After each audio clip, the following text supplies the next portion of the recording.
You should have listened to me 7 years ago if you didn't about gold and silver. Wow, that's what I'm talking about. Did you know that the US Mint actually shut down sales of coins for a while? I mean, this is almost unprecedented. And we've got Joshua Ward with us, Senior VP of Sales at Noble Gold Investments. It looks like you're in a beautiful environment right now. Joshua, I'm a little bit jealous. I live in Colorado. I shouldn't be, but that looks really nice. How you doing, man?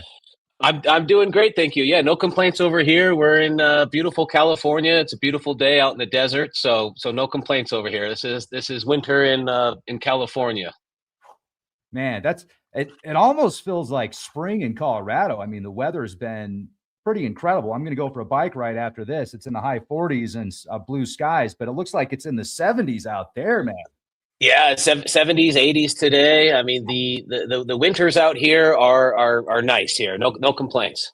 That's cool. That's so cool. Well, folks, we've got a lot to talk about today, and I just wanted to pull up this comment real quick from Riff. Riff says, "Was thinking about you earlier, Rex. The show you did when you just bought a 100-ounce bar. It's been a long time in the wilderness with silver, but it finally is time to hit the races with it." So that's so cool. Yeah, I remember that too. And yeah, like so what the heck is going on, first of Yeah. all, with gold and silver? And the first question I wanted to ask you, you know this better than me, like the US Mint literally suspended silver coin sales when it was above $90 an ounce or $90 That's a coin. correct. And why did that happen? Like, what's going on with that? Yeah, so some inside baseball on the mint here. So, unlike Noble and other retailers where they can adjust the prices as the market goes up and down, the US Mint doesn't have that capability. So they have to actually manually go in there and reprice the products. And the price of silver went up so fast, so quickly that they were actually selling these silver coins for under the spot price and they lost a bunch of money. So they just shut it down. They just shut the whole thing down. They said they closed it. And then when they reopened the website to purchase, the price is more than doubled. Right now, you go to the US Mint website, and we're looking at $170 to $190 for these 1 ounce silver Eagles now, and they were 90, 95 last week. So pretty pretty telling what's going on behind the scenes at the US Mint here. If you can read the writing on the wall here. Like, why do you think that is? I think it's a combination of demand and supply, right? So, we're starting to see retail investors come back in droves buying silver. Right now, silver's in very short supply. There's only a few products available. Most products are back ordered 2 to 6 weeks out. And it's just a simple supply and demand, right? Well, the demand is as high as I've ever seen it, I would say.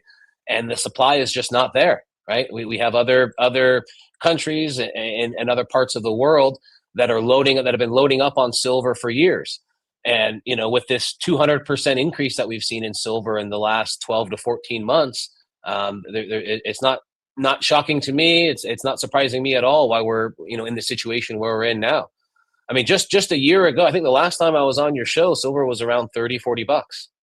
And now we're pushing 100, right? That $2,000 100-ounce silver bar that you got is now $10,000 plus. So cool, man. I love Yeah, it. what an I exciting love it. time, right? To be silver and gold investors. This is fabulous, right? We've been, here at Noble Gold, we've been talking about this for a long time, and I know your show as well. And it finally feels like we're vindicated here, right? I mean, I can't tell you how many calls I'm getting from clients that are just so happy with their 20 grand turned into 100 grand. I mean, those are the calls that I'm getting every single day. And it's very exciting because a lot of my clients are on fixed incomes, right? This is their retirement. This is their nest egg. So they put it into silver a few years back, and we've seen tremendous gains. And I think we're going to see that in the future. So I did some research, and correct me if I'm wrong here, but gold has hit 53 all-time highs, and silver surged about 148%. That's correct. It just last year, right? So this is for 2025, year to date for 2025. Those are the numbers. Silver's up over 25% in 2026, and we're 20 days in already. So what changed structurally in the metals market? Well, I think a lot of it has to do behind the scenes. So I think a lot of the selling has been exhausted. So, the gold and silver are traded on the futures exchange, just like crude oil, just like soybeans, just like coffee.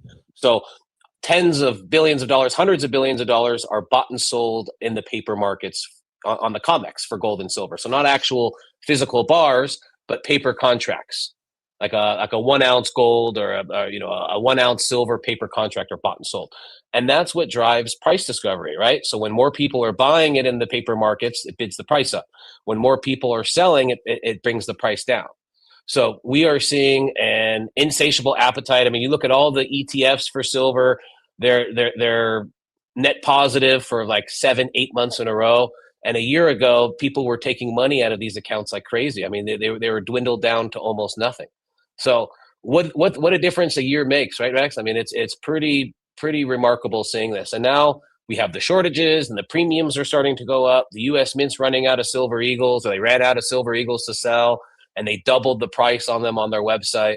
I mean, these are all actions indicative of a booming bull market. So 678 million ounce silver deficit. Yes. Why is that different from past shortages? Well, it's a big part of it here is that most of the silver that is mined every year, 50% of it goes straight into production. So it's used to make solar panels, electric vehicles, solid state batteries. There's tons of applications where these manufacturers have to have silver, right? Elon Musk came out the other day and talked about silver for the first time ever, where he's saying how, $100 silver is going to cause a lot of problems in the tech world and in the tech stocks and anybody producing anything high tech, because you need silver to produce it. And the COMEX is empty, right? I mean, the COMEX has almost no silver there. Everybody wants the physical. They don't want the paper certificates anymore. So I would say that's probably the biggest difference from a few years ago, is that people a few years ago were okay holding on to the certificates or the paper silver. Now nobody wants paper silver. It's like holding on to the dollar, right? Everybody wants the physical. And when everybody wants something and there's a finite supply, prices explode. India, something happened with India a couple of months ago, the nation, with silver. And some people had speculated that also might be a reason there's more demand for silver. Do you know about that? Yes. Yeah. Well, a lot of people don't realize too. So India and Asia are some of the biggest buyers of gold and silver. So, gold and silver, it's not like the stock market where it's open Monday through Friday, Eastern Standard Time, and it closes, right? Once the gold and silver market close in America here, it opens up in Asia, then it opens up in other parts of the world. So the price of gold and silver are trading pretty much 24/7. Okay. And the prices are set in dollars here in America and in other countries' currencies where they are. And we're seeing the price of silver about 20, even 30% higher in those local currencies when you compare them to the dollar. So, I mean, that's so all the physical silver is going to flood into those countries, right? If an ounce of silver is $95 in the US and it's $105 in Asia, if you're producing silver, where are you going to deliver it? Are you going to deliver it for $95 in America? Or are you going to deliver it for $105 in Asia? Right? I'd be at the $105 in Asia, right? And make an extra $10 on every ounce that you produce. And that's what we're seeing. So all of this physical silver is flooding into other countries. And the demand in America right now is so high, you can't get it. I mean, we used to have, a month ago, we had hundreds of different silver products. Now we probably have 10 to 20 different silver products in stock. And the only reason why we have that silver is because we ordered it 4 to 6 weeks ago. Right? So the silver that we had that we're selling now is the silver that we ordered and we locked in 4 to 6 weeks ago. Smart. Yeah. You guys are ahead of the curve. I love that. Absolutely. Yeah. Now, one of the questions in the chat is projecting more gains? Question mark. Great question. Yeah, absolutely. I mean, so silver's up over 20% in 2026, and today's the 20th. So we've already seen significant. I mean, people are happy when they're in the stock market for the year, making 10 to 15%, right? I mean, the biggest money managers on the planet average about 15% a year. So silver is already beating every money manager, every financier in 20 days in the year, right? So, I mean, I think once we get above 100, I think it's going to 150 in a very short period of time, personally. Wow. Hello. Okay. Yeah. Okay. And look at the silver to gold ratio, right? I'm getting a ton of calls right now. People who purchase silver, silver was $20 an ounce when gold was 2,000. Okay. So they bought silver at 100-to-1 ratio to gold. So 100 ounces of silver at $20 gets you 1 ounce of gold at 2,000 a year and a half back. Today, that ratio is 50-to-1. So we've seen silver make up an unbelievable amount of room on gold in just a year's time, right? And that's kind of how silver goes, right? Silver is always, it always moves the quickest and it always moves last with the precious metals. So that's something that a lot of people, I've been talking to people years ago and they were frustrated that, hey, how come silver's at $30? Gold's at 3,000. What's going on? How come silver's not at $100? Well, it moved last and it moved the quickest. Yeah, absolutely. And another thing I was going to talk to you about was the dollar reserve system facing structural trust crisis. I've noticed, and I've been tracking this for the past few years, the big banks are usurping tons of gold and precious metals. And I just read an article about how Japan has almost doubled their stockpile of gold. Fort Knox is, we don't know what's in there, but so what's going on with the dollar reserve? Well, we're seeing a flight out of the dollar. Right. I mean, we're seeing countries, we're seeing governments, we're seeing hedge funds, we're seeing pension funds all starting to reduce their exposure to the dollar. Right. So which makes sense. Right. You're seeing silver's up 170% last year. Gold's up 70%. And if you leave your money in the money market account, you're earning 3 or 4% on your money. So people are done with that. People don't want to earn 3 or 4% on their money in a money market fund or in a bond. They want to have the gains that gold and silver are having, right? That's why we're seeing a big flight out of those paper assets into physical assets, driving up the price. So I mean, it's no surprise to me that the dollar is still relatively strong on the US dollar index. So I'm going to look it up right now. So the US dollar index right now is 98.5. 98.5. Okay. And I remember in the last couple of years, the highest it got up to was about 108. So the US dollar has only lost about 10% of its purchasing power, while the price of silver has gone up 200%, while the price of gold has gone up over almost 100%. So, the dollar is still historically very strong. And I think we're going to see a big pullback in the dollar, which is really going to drive the bull market with gold and silver, right? Because historically, when the dollar falls, gold and silver rises, right? When the dollar rate rises in value, gold and silver fall. So, if we look to history and we look at what's happened in the past, I mean, it looks like gold and silver are really poised for a major breakout here once we start to see the dollar and or the stock market start to fall. I think that's going to be the catalyst for the next big move here with metals. What are your thoughts on Trump's 100% tariff threats? Yeah, I'm not. Yeah, I mean, I if they get rid of income tax and property tax, I'm all for it, right? I don't want to have property taxes and income taxes and tariffs, right? I mean, the whole point of the tariffs, tariffs existed in this country before we had an income tax and before we had a property tax. So that's how they were able to pay for things 100 years ago, 150 years ago, were through tariffs and sin taxes on liquor and tobacco. So that was a lot of where the government's money came from. And now that's not the case, right? I mean, now it's the government prints money out of thin air. They have a Federal Reserve. They don't have to mine the gold out of the mountains here, right? Like they used to. Pre-1933, if the government wanted to create a $20 bill, it was an ounce of gold. They had to go out there and mine it, refine it, assay it, and mint it into a coin before they could release the new money into circulation. Nowadays, it's a click of a computer, right? You're just adding zeros on a computer screen and money's created. So, I mean, I think that's the big reason why people are transitioning out of the dollar into metals. And that's what I hear from clients every day, right? I mean, I'm talking to countless clients every day, and it's almost the same conversation. Everybody is totally aware of the problem with the dollar and where we're going, and they see the writing on the wall, and they don't want to be left holding the bag like anybody else.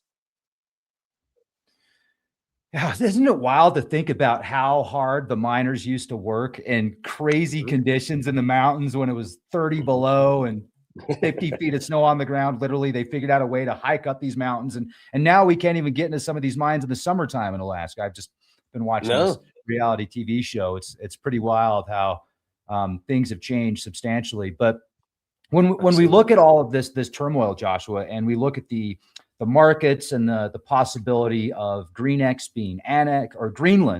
being annexed, and the possibility of us breaking out of NATO, I don't know if that's going to happen, because one piece of news comes out and says, now Greenland's it. That's the final straw. NATO's about to collapse, and there's no going back. But then the next article I read is NATO is working with the U.S. military right now on how to play war games and stuff. So a lot of gaslighting in the media, but there's definitely a huge shift in the markets geopolitically as well and politically.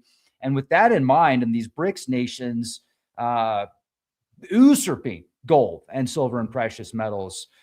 Do you see the U.S. potentially like following suit? And could that lead to, actually, let me just ask this, could that lead to bank collapse or bank holidays or bank runs?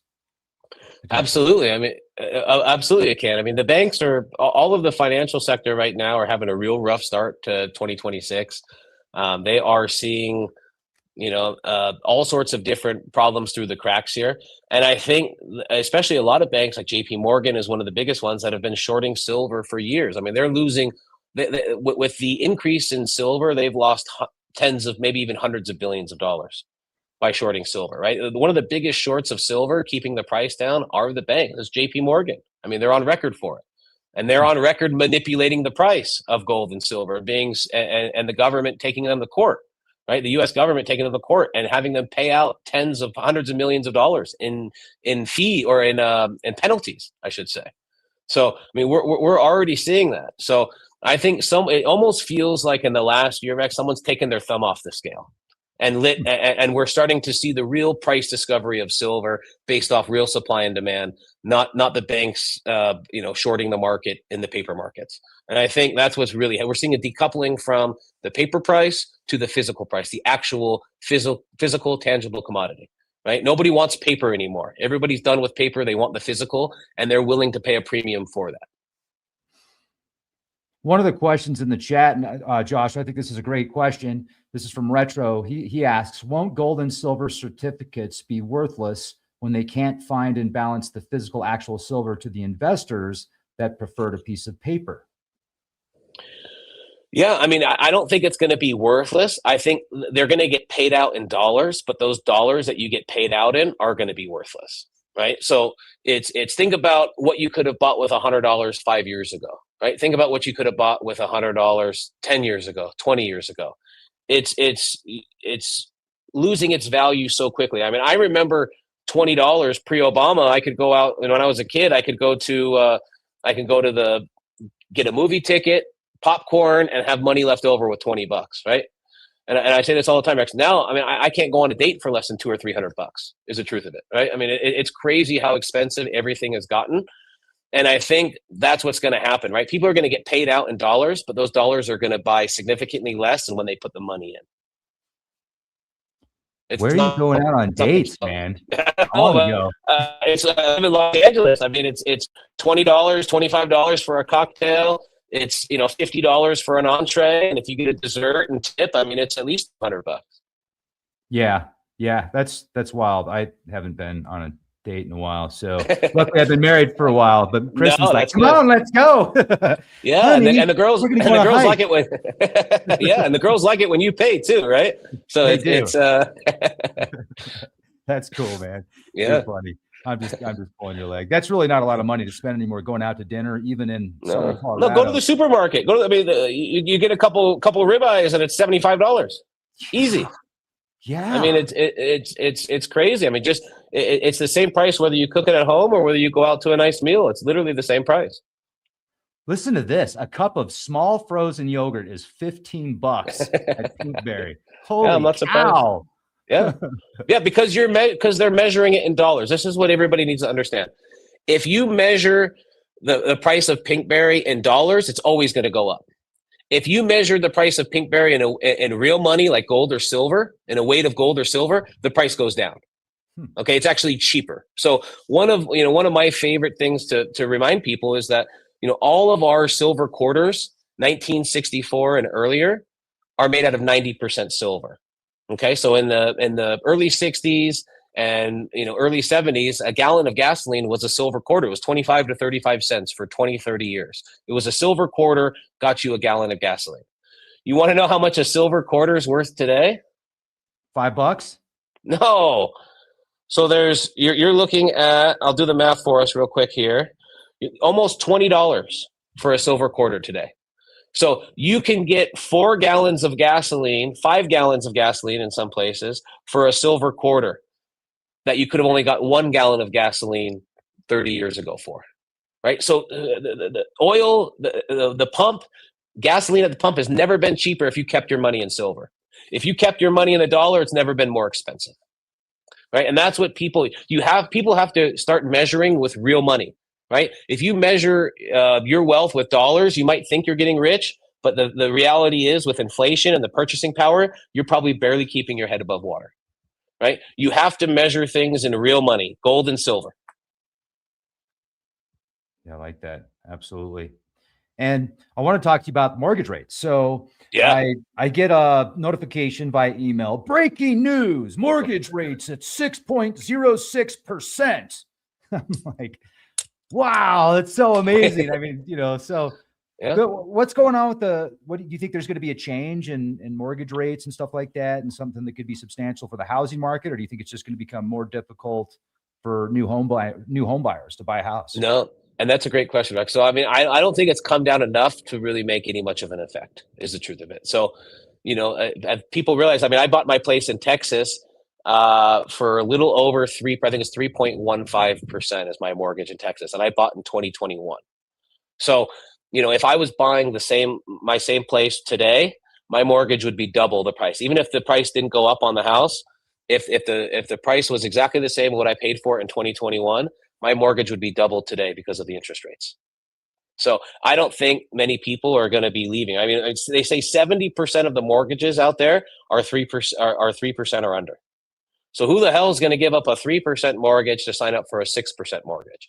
Unless they're selling their house for some crazy profit and they can buy with cash, nobody's going to do it. And I think we're not going to see a lot of movement until the sellers are forced to sell. So people are, we're going to see foreclosures, we're going to see all sorts of problems, and then they're forced to sell, and then the houses are going to flood the market. Or if we see interest rates go back down, we'll see the house market open up, but then we're going to see prices start to run, and people aren't going to be able to afford them, right? I mean, interest rates from 6 to 3 in the next year, prices would go up a lot in value, I think, right? If they leave it at 6, I think in the next year, the prices are going to start to come back down to reality here. So it really depends on where interest rates are, right? Because that's the number one factor for mortgages. Not many people are buying houses with cash, right? It's a very small percentage. So most people need to have a mortgage when they're buying a house. And with 6%, I mean, historically, that's still low. I remember my dad was a real estate investor, and he always told me it was 10, 10, 10. 10% interest, 10-year loan, 10% down.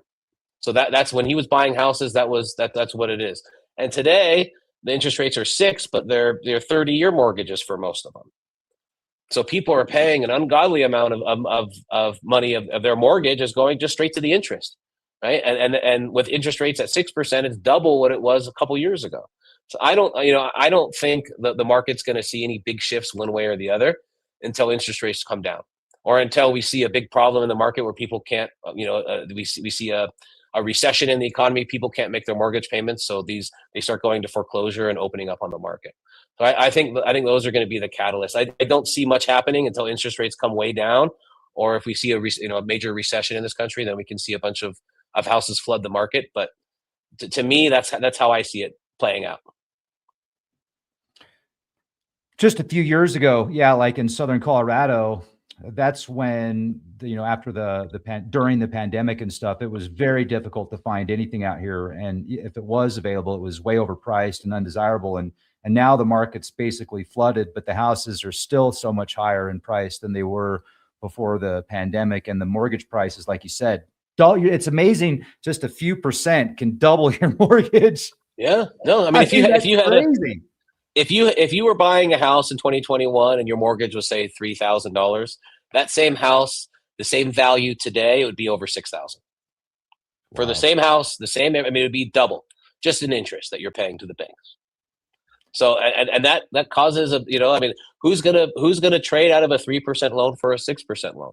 I'm not. I mean, I wouldn't. I'm kind of stuck where I am too, just because of that.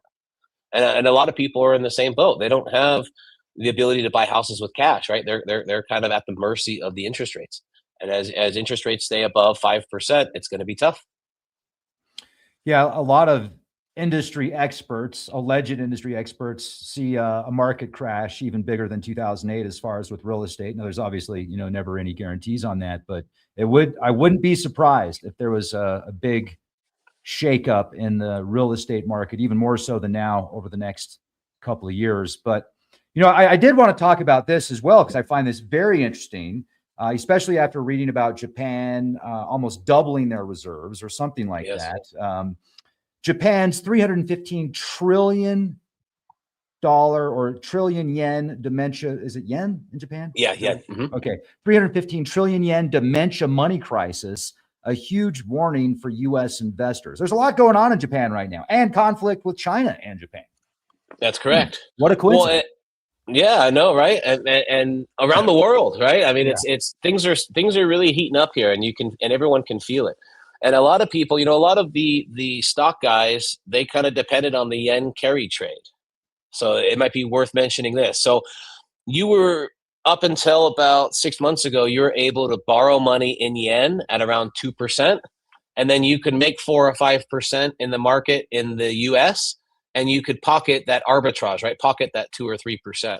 And that's gone. I mean, the Japanese yen right now is the interest that they're paying on it is the highest it's ever been. And it's been going straight up in the last year. So all of that cheap money that people were able to get in the market a year ago, it's not there anymore. And that's causing a lot of problems too. I mean, it's pretty remarkable to see how one country affects the next, right? We do something in America here and it sends shockwaves across the world. Same thing with America when another country does it.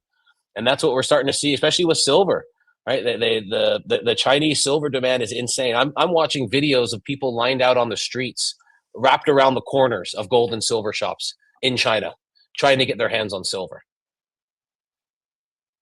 And we're starting to see that in America, right? I mean, I know the last year, I have my kind of nose to the grindstone here, and I talk to a lot of gold dealers all over the country that have mom and pop stores, and I have a lot of friends that are in this business, and they're saying, up until the last couple months, it was for every 10 people that walked into their shop, 9 of them were there to sell. Okay, and one person was there to buy, and now we're starting to see that flip again. So like during COVID, nobody was selling, right? 2020, 2021, 2022. I had maybe a handful of clients sell stuff. Nowadays, well, up until recently, it was crazy, right? When Trump won, everybody sold their metals, right? When silver and gold hit their absolute low, everybody was exiting the market. Everyone was getting out of gold and silver because they were thinking to themselves, hey, Trump won, Kamala didn't.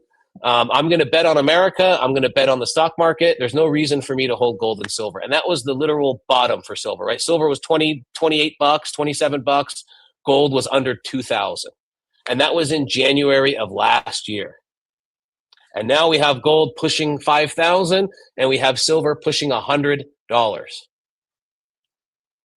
So it goes to show you that when you're investing in precious metals, you really want to hold metals for the long term. You're not buying an ounce of silver so you can get rich quick and double it the next year and sell it, right? You're holding for long term. The longer you hold your metals, the better off you're going to be. I've been buying since I bought my first 100 ounces of silver with extra student loan money. So I remember, this was back in the early 2010s, and it was about $15 an ounce. I've got, here's a question from the audience. So thank you for the question, chat. He says, I'd love to hear your take on the latest tariff threats on UK, EU over Greenland. The LMBA depends on free exchange of metals across the Atlantic. What is your take on that? If there's a 10% tariff every time, it will destroy it. Yeah, I mean, so Trump was talking about this 6 months, a year ago with tariffs and with Canada, right? And everyone was worried about it. And then he came out and said that the gold and silver are exempt. So I don't think gold and silver are going to be subject to tariffs. And if they are, the price is going to explode even more, right? Because the manufacturers, the refineries, they're not going to eat that 10%, right? They work on very, very small margins. Most of the time, it's 1% to 2% at the most. So there's no room for them to eat 10%. So that's going to be passed on to the consumer, which is the end user, the buyer, 100% of the time. So if we do see that, prices are going to immediately go up 10% on the coins of wherever they're produced immediately overnight. Buckle up, buttercups. Yeah, I mean, it's good if you're holding, right? It's not great if you're on the fence about buying, right? I mean, Right. I'm getting this a lot. Hey, I've been watching silver forever. I saw it go from 30 to 100. What should I do? Jump on the train, right? Because the train already left. Like if you're waiting for silver to get down to $20 or $30 again before you buy your first ounce, you're going to be waiting your whole life. Yeah, good luck with that. Now, let me ask you this, because I know earlier in the month for Leak Project listeners, if they called you and said, hey, I was watching Leak Project and I want to convert my 401 or my IRA into precious metals. And if they qualify, obviously, you were gifting 3-ounce American Virtue silver coins. That's correct. Yep. Do you have any of these left? I do. So these are the U.S. Mint, very small amount of them every year. This isn't something that we like to sell. This is something that we like to give away for a promotion to our clients, right? It's nice to give these type of coins, these specialty coins, out as gifts. So every qualified IRA transfer qualifies for one of these, and these aren't going to be shipped to the depository. These are going straight to your home. So I'm actually delivering this to your door. So this is a nice little, it's a $300 coin nowadays, right? I mean, it's crazy. I remember we were, for your listeners, we were doing 10-ounce bars forever, right? And now those 10-ounce bars are $1,000 plus. I remember they were $200, $300 when so it was about the same amount as these coins are. So yeah, absolutely, you qualify for a 3-ounce silver coin, and that will be shipped to your door. So you get to hold on to that on hand, right? Because when you're buying metals in an IRA, they have to be stored to avoid paying taxes, right? If you get the metals delivered from your IRA, the IRS sees that as a distribution. So the metals have to stay stored at the depository until you take a distribution or until you take delivery of the metals or sell them back to cash and take out the cash. Yeah, I've seen these things out of stock on eBay, and before they were out of stock, they were going for 350 plus. So, oh yeah, absolutely. Yeah. No, and they're really cool. They actually, the face kind of pops out of the coin. I mean, I have a bunch of them myself. I like to give them out for like birthdays or graduations or weddings, stuff like that. These are really cool coins. Right on. Right on, man. Well, folks, you can actually call Noble Gold Investments. You can call Joshua. Their phone number is 877-646-5347. A+ rating with the Better Business Bureau. Tons of 5-star reviews. I've got friends and family that have purchased gold and silver through Noble Gold Investments. I have purchased gold and silver and platinum through Noble Gold Investments. As somebody had commented at the beginning, check this out. I thought this was a cool comment. Actually, I don't know if we can go back there. Here we go. Was thinking about you earlier, Rex, that show you did when you just bought a 100-ounce bar. It's been a long time in the wilderness with silver, but it's finally to the races with it. Yeah, it sure is. Silver Tards unite. That's why I'm Silver Surfer in this podcast. Yep. And so the spaceman. But Joshua, you're awesome, brother. Much appreciated. Is there anything else you could share with us before we finish up this amazing podcast? Yeah, no, I always a pleasure being on your show. It's I would say if any of your followers have any questions, if something is not clear, find out your avenues that you have, right? A lot of people don't realize that you can hold metals in an IRA or a retirement account or get them delivered to your door. At least find out what your options are. You don't want to be that guy or gal a couple of years later that thinking to yourself, I coulda, shoulda, woulda, right? You got to have some chips on the table. You got to have a dog in the fight here, so to speak. So if any of your listeners has any questions or wants our gold and silver guys to educate themselves, please go to our website, right, noblegoldinvestments.com, or give us a call. We're happy to speak with anyone and everyone. Right on. Well, Joshua, I hope you have a beautiful day. You're in an awesome area, man. I wish I was out there. I'd go show you where those really cool geoglyphs are that you can see from airplanes. It's actually close to the 33rd degree parallel, I think, which is. Oh, I'm going to check that out. On the way out of here, I'm going to go check that out if it's not too far of a drive. You should do a podcast right there with gold and silver. I love it. I'll bring some with me, and if I do, I will. Right on, brother. Right on, man. Well, Joshua, have a beautiful day. Be excellent, and be Thank the you. change you want to see. Thank you. Thanks, Awesome, everybody. Rusty. Have a fantastic day. Thank you. Also, subscribe to Noble Gold Investments on YouTube. get access to their latest podcasts and shorts. Joshua was literally holding $1 million in gold the other day. He said, "You want to see $1 million in gold? Check it out." And Colin's like right there looking at him the whole time with armed guards. No, I'm just kidding. Yeah, I'm out of here. That's exactly right. Everyone's checking my pockets on the way out, Right on. Thanks, everybody. Awesome. Thanks, Joshua. Thank you for having me. Thank you. Cheers.